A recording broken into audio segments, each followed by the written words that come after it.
It is that time of year again, y'all. It is almost Inktober.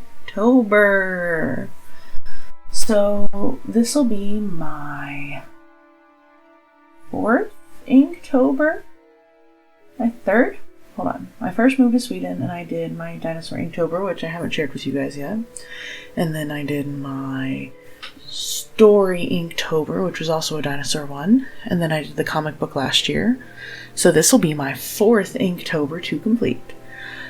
Throwing myself, again, another challenge because that's what I do every year for Inktober. I am actually teaming up with my husband for this one, and he's going to be writing the story, and I'm going to be illustrating to what he writes. And hopefully by the end of this, we will have something complete, because with the story, with the baby dinosaur I wrote, I never actually wrote it, and I have great illustrations, but no actual written story.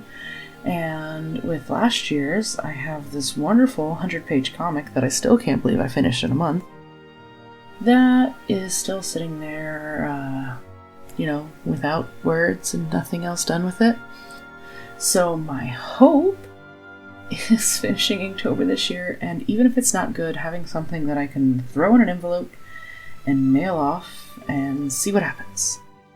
I know I said that last year and I never did it, and I know I said that the year before, to myself at least, and I never did it, but hopefully this year it'll actually be something technically complete. At least that's the goal.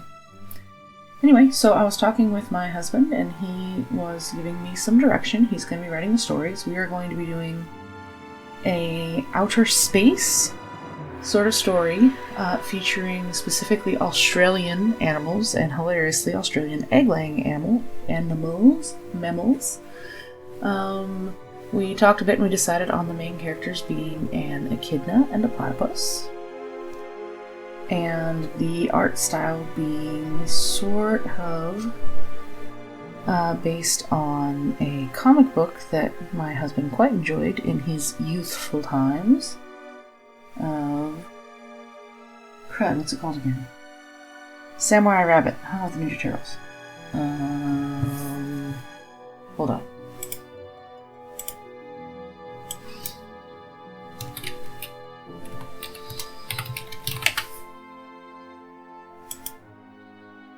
Usagi Yojimbo.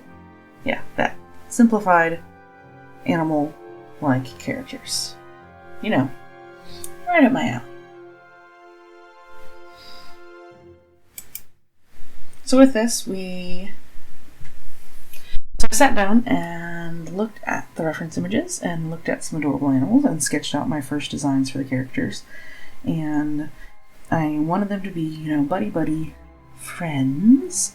And my first tradition had the platypus being the more confident character, and the echidna being, shy and nervous. And honestly, I cannot get over this picture of a sitting echidna.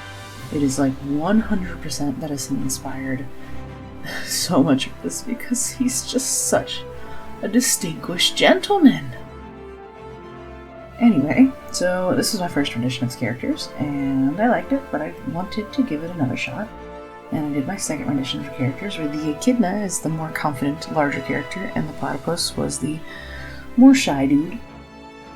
And this is actually the one my husband wound up going with, or liked him more. And so these are our characters, and I'm really happy with it.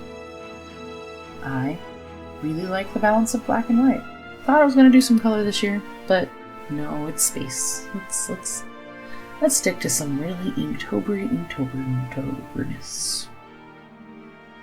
Then we moved on to the spaceship, and the spaceship gave me the most struggle, y'all.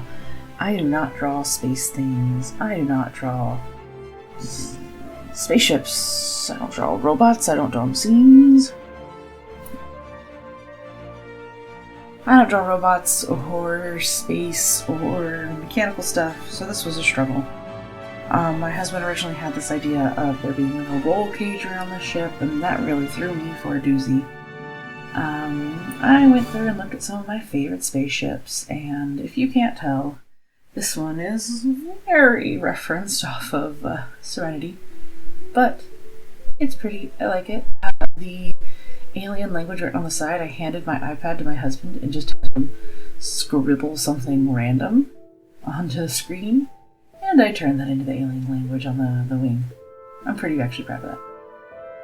Then I needed to plan out the space suits for my characters, and I'm still not totally into the personality. I'm still trying to leave that very, very broad for my author, but I think it's pretty cute, and I had to figure out how the heck to put a bunch of spikes into a spacesuit and not puncture it. So I imagine he's got a giant pad across his back along with, the oxygen stuff. Same thing with the platypus and the fact that he's got a beak. I imagine he's just got an oval shape. But all in all, I'm proud of these guys. They're pretty cute. I'm pretty proud of this art, and yeah, we will see if I can finish my 4th Inktober. And we'll see how this story turns out, because I've got no idea. For your reference, here is the 2020 Inktober list, and wish me luck. Until then, when October starts, thank you to my patrons, Mom, Dad, Jamie, Hans, and Kaze. Don't forget Cindy. And I'll see you guys next week. Bye!